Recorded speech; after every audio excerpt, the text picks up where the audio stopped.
Welcome back to the CPM2 WRC Championship. Right now on your screen are the championship standings, and it all comes down to this, the final stage of the season. Vren comes into today as the overwhelming championship favorite, but Lakers still has a mathematical chance to steal the title. It would take something dramatic, but in rally, we've seen crazier things happen. The battle for third in the championship is also incredibly tight, so there is still plenty to fight for. This stage also brings something special. We've got some of the coolest looking rally cars we've seen all season. The first ever female driver in CPM2 WRC history, and of course, those expensive prize cars waiting for our championship podium finishers. First onto the stage is Hugo Kruger, his first, and at least for now, last appearance of the season. And what an entrance! That Miata looks absolutely mean. It's low, aggressive, and sounds ready to attack this stage. Great launch off the line. We haven't seen many Miatas during this championship, so it's nice to have something different for the finale. Hugo wastes absolutely no time getting up to speed. He's throwing that car through these corners with confidence. This isn't the careful approach you'd expect from a debutante. Speaking of surprises, Arpegio has been the king of unexpected performances this season. And if you spotted the intro cinematic, you already know he finally turned up with a proper-looking rally car instead of another certified shitbox. We'll get to that later. Back to Hugo though. He is absolutely flying. This pace is incredible. If this is how we're starting the final stage, today is going to be an absolute banger. While you're watching, drop your predictions in the comments, but no spoilers if you've already seen the results. Can Lakers somehow beat Vren? Will Vren finally make his first big mistake of the season? And perhaps the biggest mystery of them all, will Swag actually cook with the Celica? Hugo is still looking composed. Every braking zone is clean. Every corner exit is aggressive.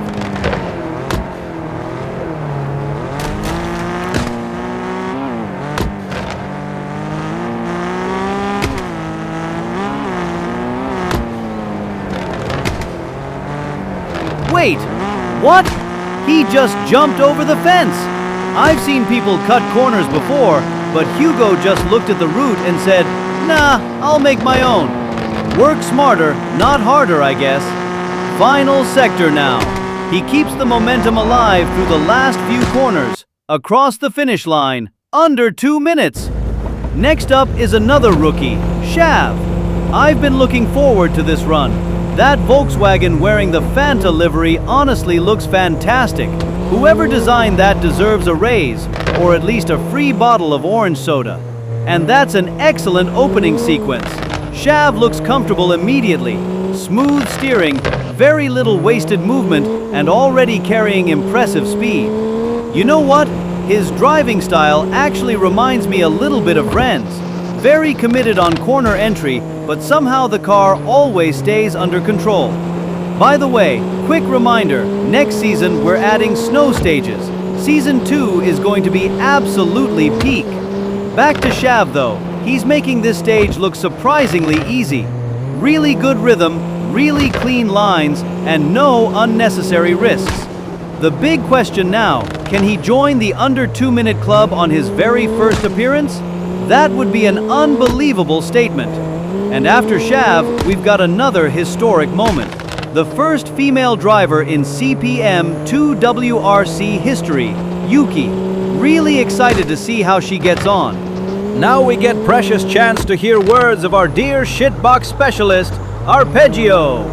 Alright, did we see right that you drove real car this time?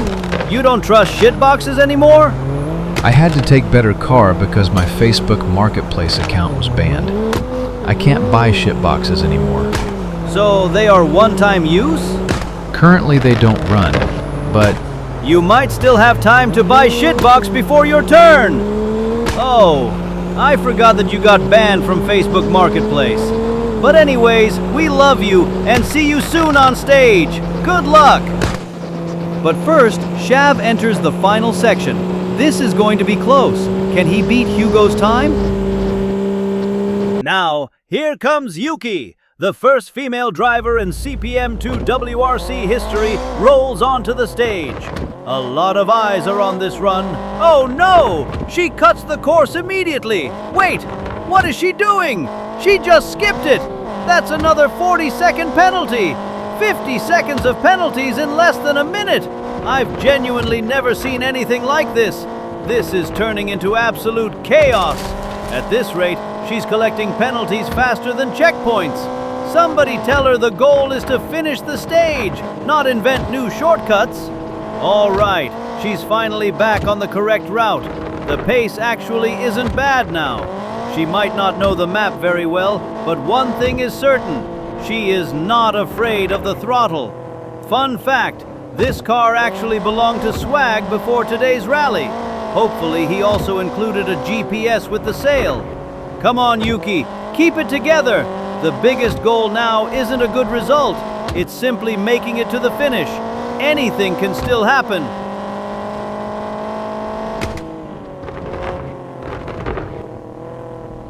No! You've got to be kidding me! She's gone the wrong way again!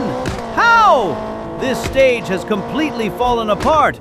I don't even know where she's trying to go anymore. I think that's it. I think she's had enough. Let's hear what she's saying on the radio. Let's go! Here comes Arpegio! Wait, where's the shitbox? I don't know how to feel. We all missed those legendary budget builds. I'm blaming Mark Zuckerberg for this somehow.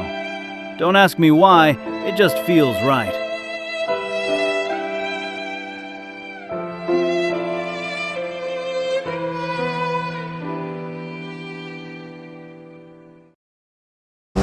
Looks like something happened at the start there. I don't think the cameraman was ready, but neither was Arpegio apparently. The driver's door is open! No way! How does this guy always find a car with something wrong with it? Every single rally there's a new feature. Last time it was the suspension. Before that it was, well, the entire car. Today it's the door trying to escape. I swear Arpegio doesn't buy rally cars. He adopts abandoned projects from Facebook Marketplace. The funny thing is, the design is absolutely gorgeous. This Mitsubishi is honestly one of the best looking cars we've seen all season. Meanwhile, the driver's door is clapping in the wind like it's applauding his driving. Maybe the air conditioning broke and this was his solution. Maximum ventilation. Despite all that, he's actually driving really well. From the outside, this car looks showroom fresh. But under the hood, I wouldn't be surprised if there were mushrooms growing next to the turbo. Still, somehow, it just keeps going. Speaking of entertaining drivers, we've still got Taki Tam Bob and Not Arab coming later. Those two are basically live television. Taki was spotted arriving to the start line in what looked suspiciously like a Heineken Samba bus. I genuinely have no clue what that man is planning today. And then there's Not Arab. Will we witness another legendary rage quit? Will Dino Tarab Jr. finally break the family curse? Or will the father himself remind everyone why he's one of the funniest drivers in this championship? Honestly, your guess is as good as mine. Back to Arpegio. Here's a crazy statistic. He has never crashed in this championship. Think about that. Different cars, different stages, sometimes barely functioning machinery, yet he always gets the car home. I honestly think you could give this man a Honda Monkey with rally tires, and somehow he'd still finish in the top 10. Wait a second, what is that? Is that the Heineken Samba bus doing burnouts in the background? Taki, get off the stage! Security! Someone hide the keys before he finds another vehicle. Meanwhile, Jay Donovan has quietly built his entire rally career around this Ford Focus.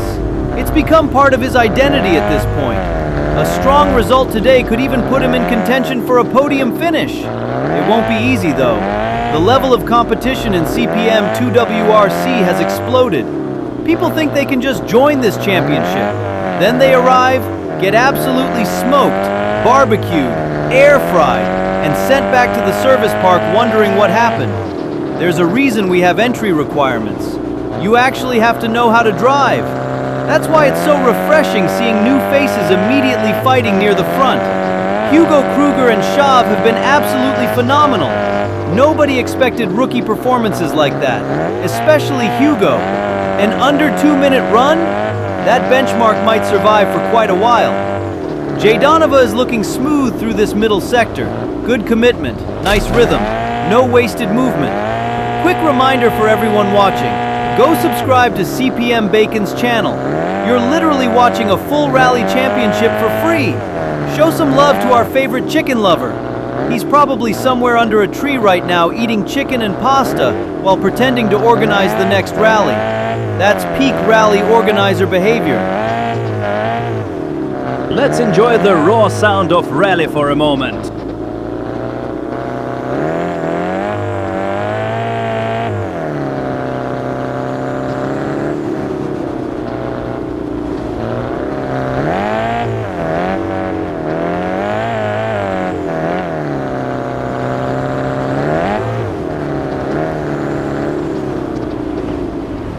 Oh no! Big impact! Straight into the rock!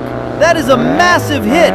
If that had been a Formula One car, we'd be looking at approximately $14 million of carbon fiber scattered across Finland. Birthday cake, gone! But rally cars? Different breed. The Focus shrugs it off like it just drove over a speed bump. Jay keeps going! That's exactly why we love this sport. Here we go! Next onto the stage is Susanox. This could be a really strong run. The rally media has reportedly spotted him practicing this stage over and over before today's event. Whether that's true or not, we're about to find out. One thing's for sure, he came here prepared. Fun fact, Susanox is actually one of CPMbacon's friends. Hopefully Bacon taught him how to drive better than he taught him how to survive Discord voice chats. And wow, look at this pace. No hesitation whatsoever. He's attacking every corner like it owes him money. This is brave driving, aggressive, committed, but still under control. If I remember correctly, this is only Susanox's second rally in CPM2 WRC. That's honestly impressive. You can already see the confidence growing corner after corner. I really hope this guy gets a strong result today. Nothing boosts a driver's confidence like proving they belong at the front. You know, in CPM2 WRC, there are basically two ways to become famous. Option 1, be the fastest driver. Option 2, completely lose your mind. Arpegio somehow managed to combine both. Susanox, though, clearly wants to be remembered for speed, and that's the harder road. Nobody becomes a front runner overnight. Practice, experience, more practice, and then even more practice. That's how championships are won.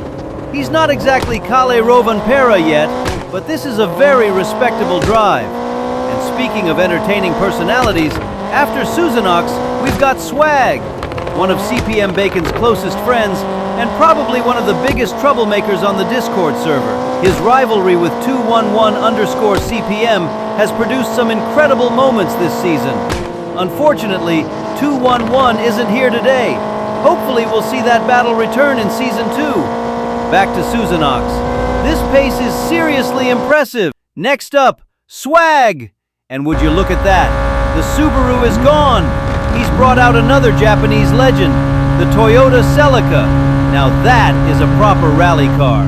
Swag absolutely loves rallying, and you can tell from the amount of effort that's gone into this build. Fun fact, the livery is an incredibly detailed replica of the real-life Castrol Celica. Honestly, it might be one of the most accurate replicas we've had all season.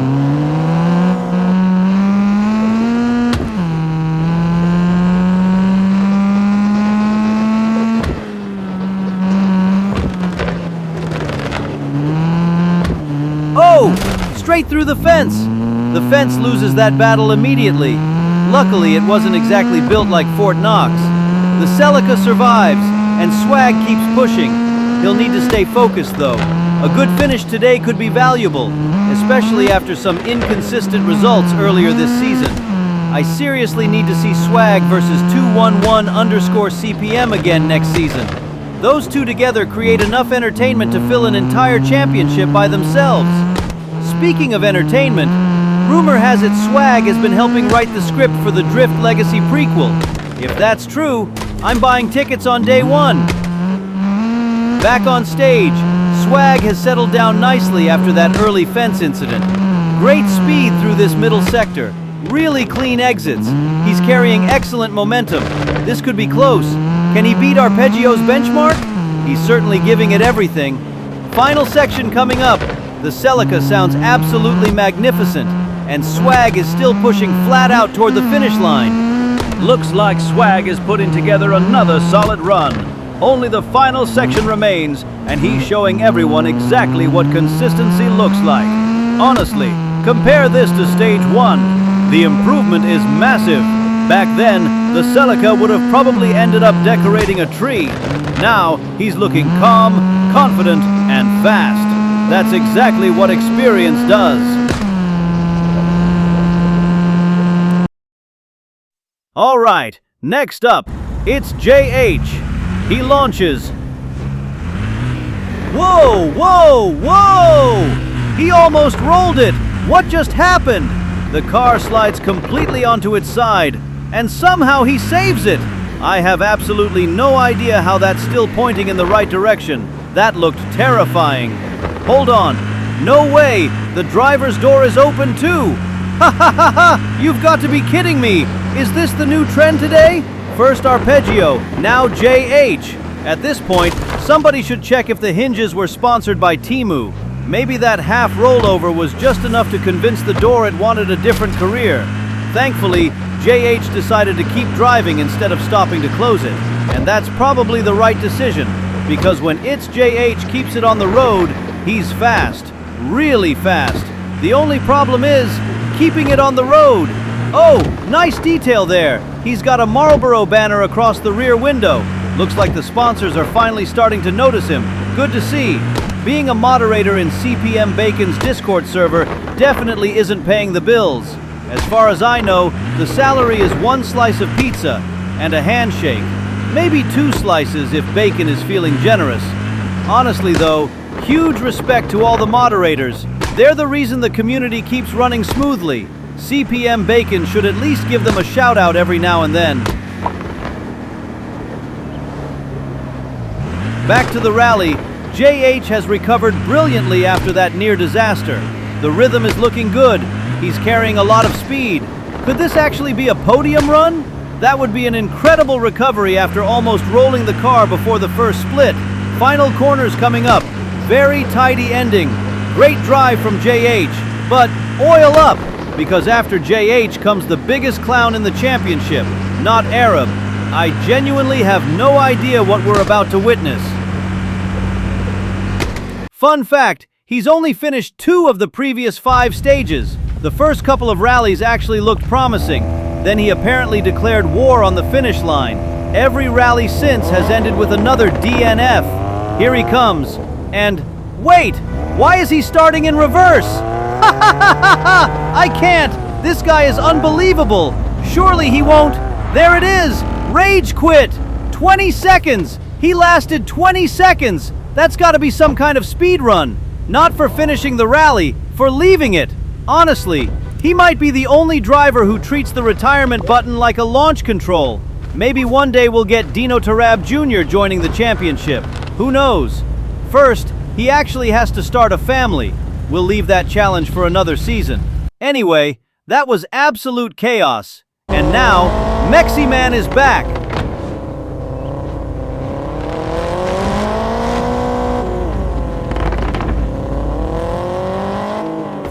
Hold on. What? Another CPMbacon just joined the lobby? What kind of troll is this? Oh no, the chat actually thinks it's the real Bacon. I've got a terrible feeling. Not Arab changed his in-game name again. No way. No way! The rally gets paused because of the fake CPMbacon. Ha ha ha ha! Only Not Arab could rage quit, then somehow continue affecting the rally after leaving. That's actually impressive. All right, reset done. Mexi Man gets another start. And now we're finally underway. Great launch. The whole paddock is happy to see him back. After what happened in stage 4, everyone just wants this guy to finish. If you missed that stage, go watch it later. One of the wildest rollovers we've seen this season. Thankfully, he walked away from it. And just a few days later, we even saw him finish 3rd in a GT3 race around Italy. Now he's back where it all started, back in rally. That's a comeback story. Small mistake there, drops a wheel off the road, but he keeps it together. Meanwhile, people in the chat still think fake CPMbacon is the real one. Should we just call him not kebab at this point? Honestly, that's probably easier. Mexi man is looking much more comfortable now. Nice rhythm, no unnecessary risks. Exactly what he needs. Sometimes drivers become famous because they're unbelievably fast. Sometimes because they crash spectacularly. Either way, Mexi man has already secured his place in CPM2 WRC history. And if you've watched him in GT3, you already know he's absolute cinema. That green Nissan GTR is one of the best looking cars on the grid. But today, it's back to the Subaru. Now we get interview from point leader and possibly champion, Vren. How's the tension between you and Laker? The tension is really high, especially with the close points. I guess who takes the final win, take it all. It just makes things even better. That's well said, bro. We'll see who takes this stage. Thank you, and see you on stage. And now we get another interview from Not Arab. Will your family ever break the curse of rage quitting? No. Oh, haha, that was unexpected answer. By the way, can you tell more about your troll in the chat? Whole stage was paused because of it.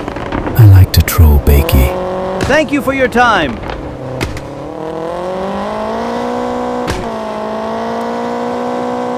Final part of the stage now. Solid drive.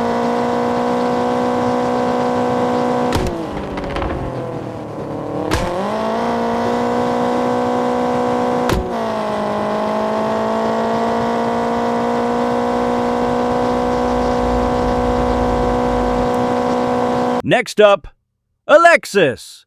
That Audi Quattro instantly grabs your attention. One of the coolest looking cars in the service park. And yes, before anyone asks, the fake CPMbacon in chat is still trolling people. Just to clear things up, it's not Arab messing with everyone. Again. Back to Alexis. He's got a really stylish driving technique. Lots of drifting. Looks fantastic.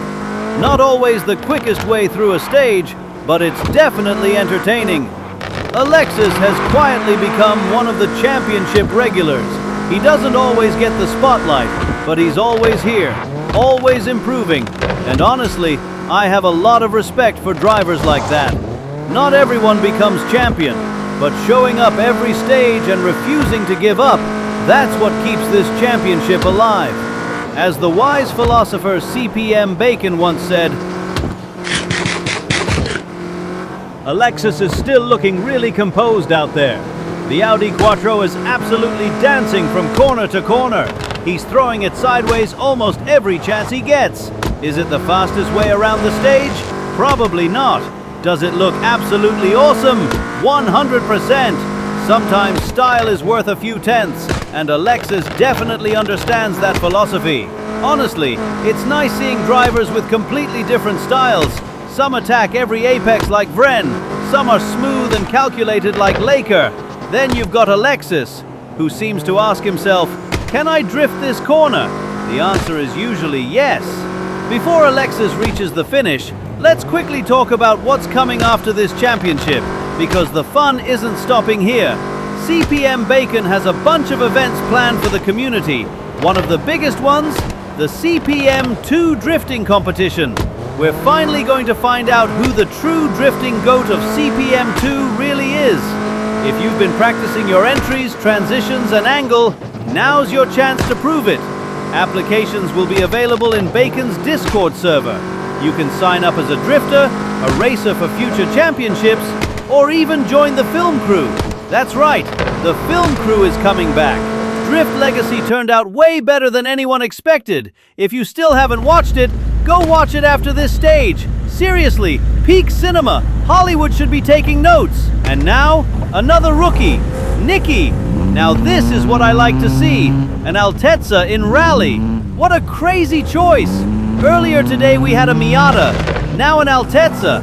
This has easily been the most interesting stage of the entire season when it comes to car choices. Although, let's be honest, Arpegio still deserves his own Netflix documentary. Every rally he somehow creates a brand new storyline. Broken cars, flying doors, random mechanical problems. Yet somehow, he always finishes. That man is unbelievable. Back to Nicky. I have already fallen in love with this Altezza. It just looks right sliding through these corners. Great choice. These rookies have completely refreshed the championship. New personalities, new rivalries, new cars. This is exactly what every motorsport series needs. Peak rally. Now, let's appreciate just how difficult this stage actually is. It looks simple on camera, but it absolutely isn't. You've got fast asphalt sections where bravery matters more than horsepower. A tiny mistake there and you're suddenly greeting a tree. Then the surface changes to gravel. Grip disappears. The car starts moving around underneath you. You have to completely change your driving style within seconds. And just when you finally adapted, the jumps arrive. Those jumps are brutal. Land slightly sideways, the suspension gets upset, and suddenly you're fighting the steering wheel instead of the stopwatch. That's why consistency is so difficult here. It's not enough to be fast. You have to constantly adapt. Asphalt, gravel, back to asphalt, big braking zones, blind crests, fast sweepers. One missed braking point, game over. Honestly, huge respect to everyone who's made it this far, especially the newcomers. This isn't an easy stage to debut on, and Nicky is handling it surprisingly well. Very smooth inputs. Not trying to overdrive the car. Sometimes that's exactly the smartest approach. Let the car do the work. No unnecessary heroics. Just keep building confidence. He's carrying good speed through this middle section. The Altezza looks planted. Honestly, if this is what the rookie class looks like, Season 2 is going to be absolutely stacked. Next up, CR-VIH. Interesting name. Although after this season, I'm convinced nothing can surprise me anymore. And hold on, we found Harbus' long-lost twin, another Lada Niva enthusiast. This one wearing the legendary Castrol colors as well. I absolutely love it. We've gone from Miatas to Altezzas to Lada Nivas, only in CPM2 WRC. And CR-VIH wastes absolutely no time. He's absolutely flying. These rookies are unbelievable. Every one of them has brought something different. New cars, new personalities, new competition. This championship desperately needed fresh faces, and they've delivered. Honestly, I don't remember a rookie class this strong. Usually newcomers spend their first season trying to survive.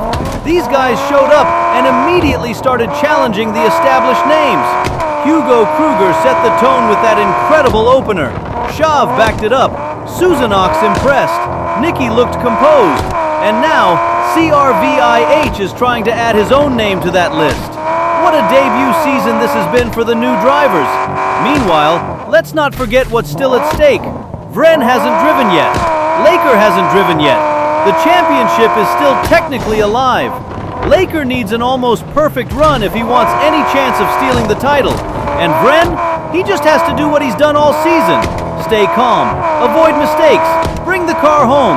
Sounds simple, until you realize the pressure is absolutely massive. One missed braking point, one bad landing after a jump, one silly mistake. That's all it takes. The battle for the final championship podium is just as exciting. CPMbacon still has a chance to climb higher. Game On is watching closely. Joker will be hoping nobody jumps ahead. Every single position matters because those prize cars aren't being handed out for participation. You have to earn them. And now it's Harbus.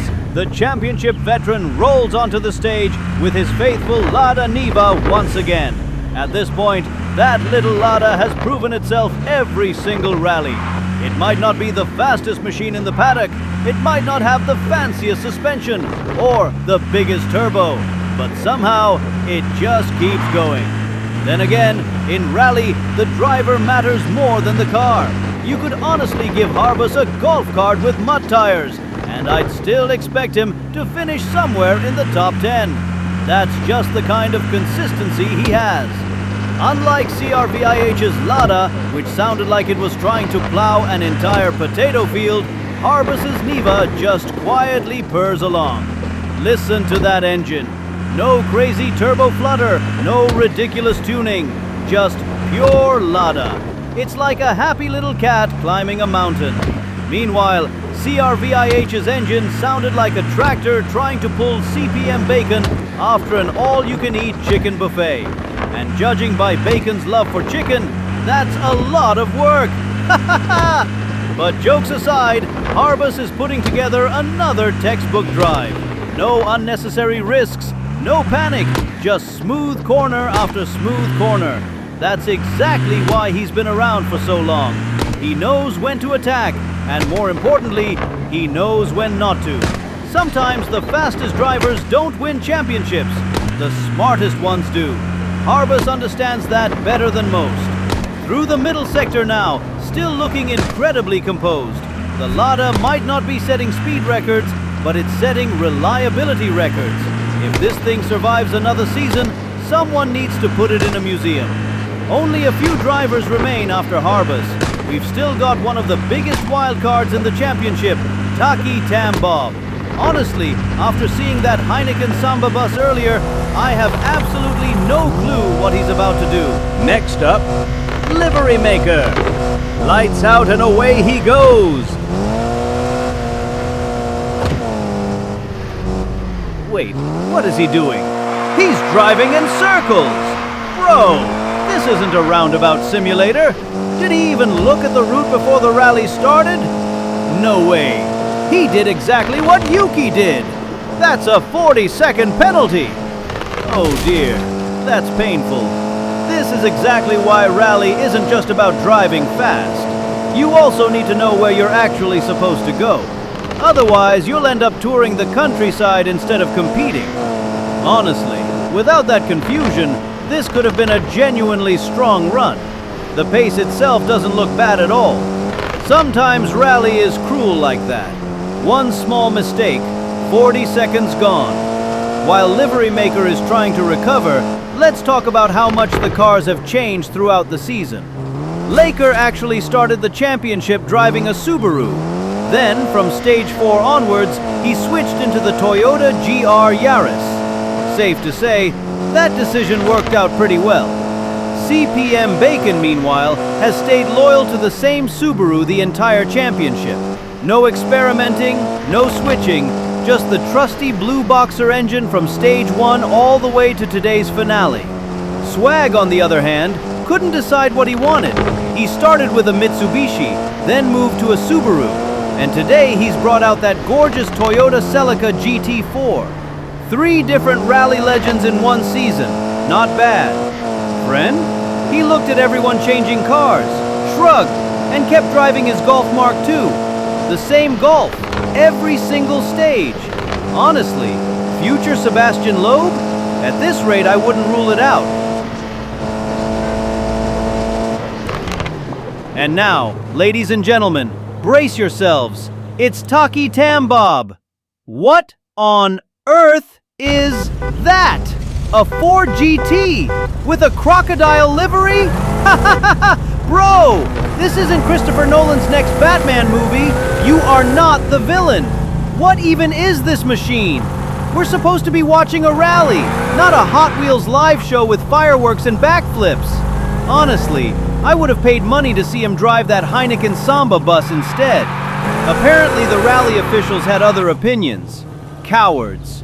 Last time we saw this absolute menace was stage 4, and if you somehow missed it, he entered an Audi, badged it as an AE86, then wrote Takumi across the windshield. I still don't know whether to call that trolling or modern art. Either way, it was one of the funniest moments of the entire season. This Ford GT honestly looks like it belongs on a Hollywood movie set. Christopher Nolan, if you're somehow watching CPM2 WRC, call this man. You'll have enough material for 3 movies. Now, while Taki somehow keeps this crocodile missile pointing in the right direction, let's look ahead to the grand finale of the championship. Only 3 drivers remain after this: CPMbacon, Laker, and finally, championship leader Vren. This is where everything gets decided. CPMbacon still has an outside chance of climbing onto the championship podium. He'll need a near-perfect run, and probably a little bit of luck. Laker has a much bigger mission. He has to beat Vren, not just by a little. He needs something spectacular if he wants to steal the title. Looking at the fan predictions before today's rally, around 70% backed Vren to become champion. About 25% believed Laker could pull off the upset, and the remaining 5% apparently bet on Taki winning in the Crocodile Ford GT. Never underestimate YouTube comments. One mistake, that's all it takes. We've seen perfect rallies fall apart in a single braking zone. Pressure changes people. Every corner from now on matters, every jump, every split. The championship trophy is almost within reach. Taki reaches the final section now. One last push. And somehow, against all expectations, he gets another memorable finish. Now it's time. The title fight begins.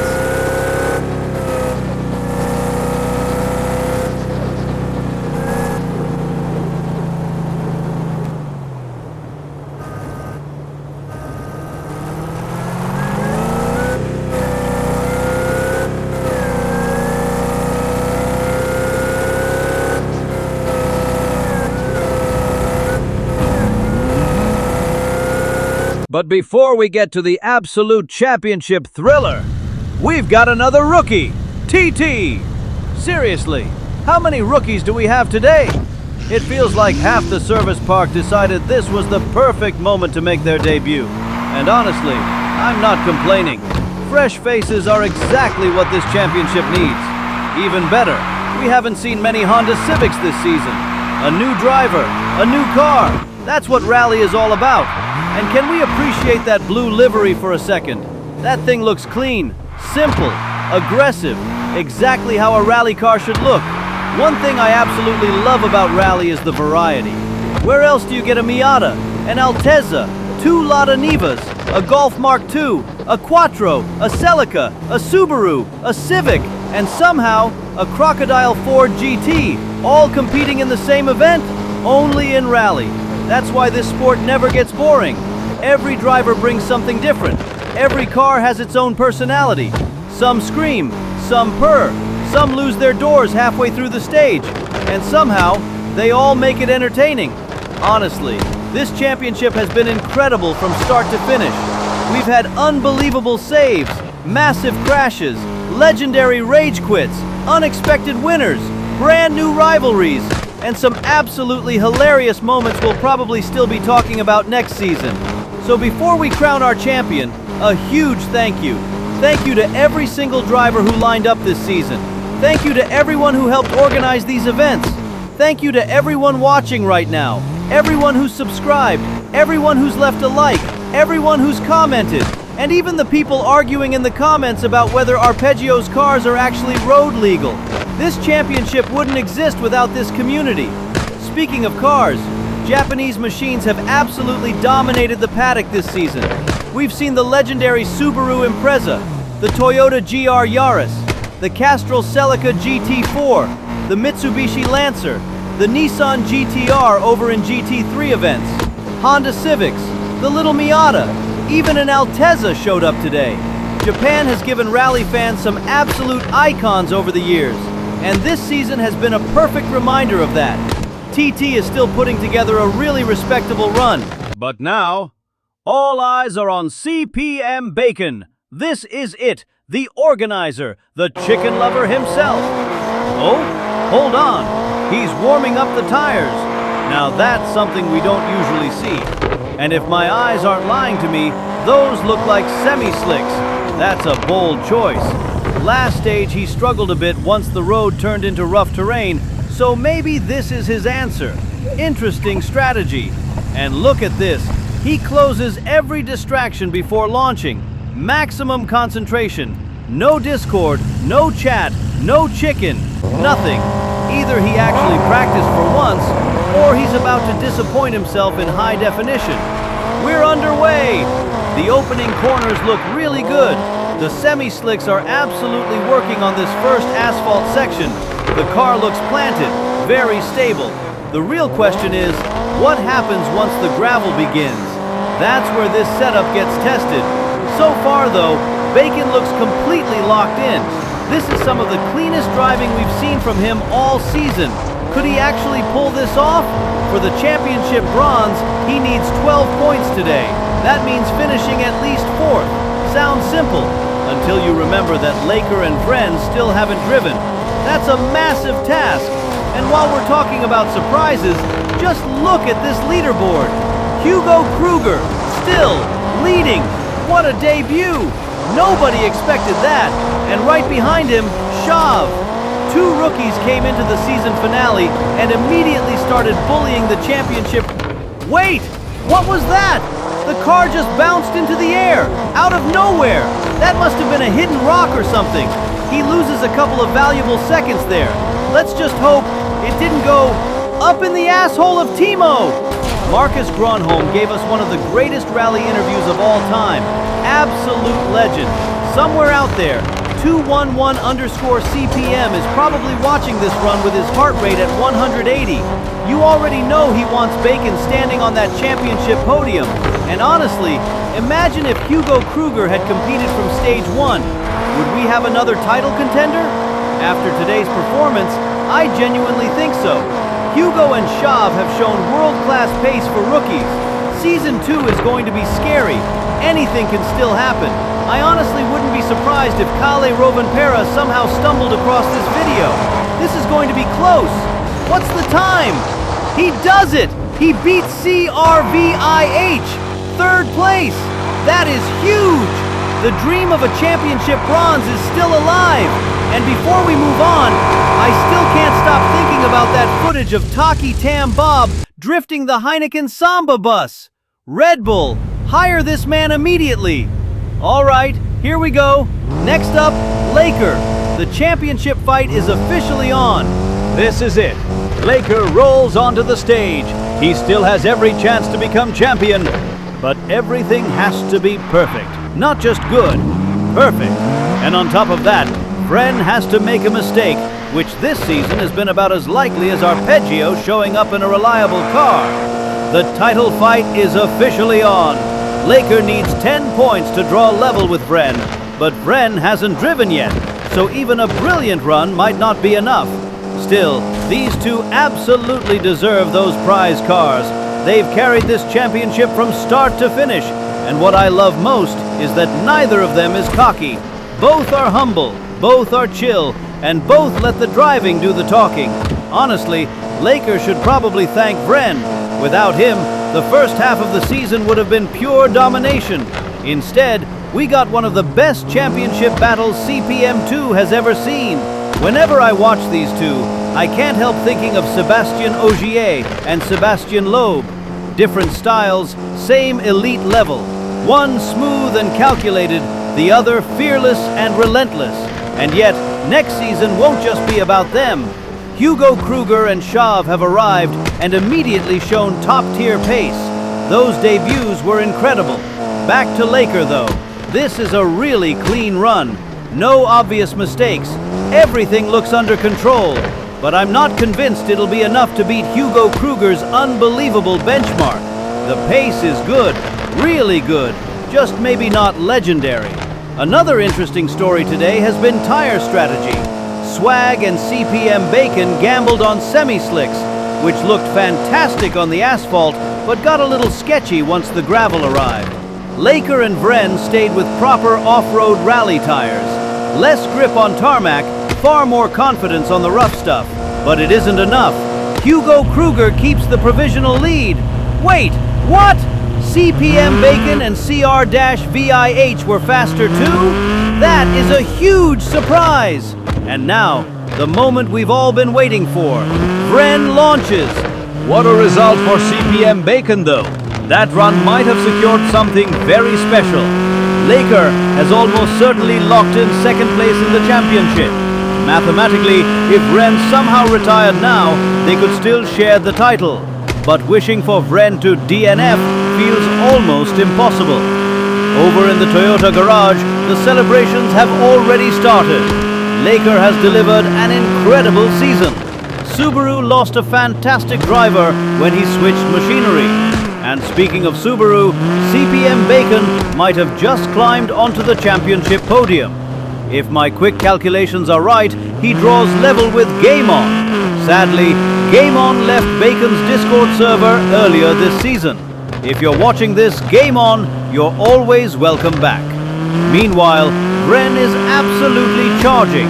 Even Hugo Kruger's sensational rookie benchmark might not survive this. If Vren wins today, that'll be 4 stage victories in a row. Pure domination. This season has been a masterclass. Fast everywhere, consistent everywhere, always finding another gear when it matters. And let's not forget the late season story of CPMbacon. Before stage 4, he was buried in the midfield. Then came the asphalt stages, everything changed, and now he might actually leave with a championship bronze. That's an incredible turnaround. Our champion also earns the honor of running the #1 next season. Although knowing this community, someone will probably choose number 69 instead. We've got the times! Vren does it! He beats Hugo Kruger by just over 4 seconds. And honestly, that tells you everything about Hugo. First rally ever, and he nearly beats the future champion. What a debut! The final championship standings are confirmed. Your Season 1 champion, Vren. Second place, Laker. And third, officially, Game On points. However, with Game On no longer participating, CPMbacon happily steps onto the championship podium. Who would have believed it? CPMbacon, championship bronze. Stage 4 completely changed his season. Thank you to every driver, every organizer, every viewer, every subscriber, and everyone who supported CPM2 WRC throughout Season 1. It's been an absolute pleasure bringing you these rallies. My name is Walter, and I hope I'll see you all again for Season 2.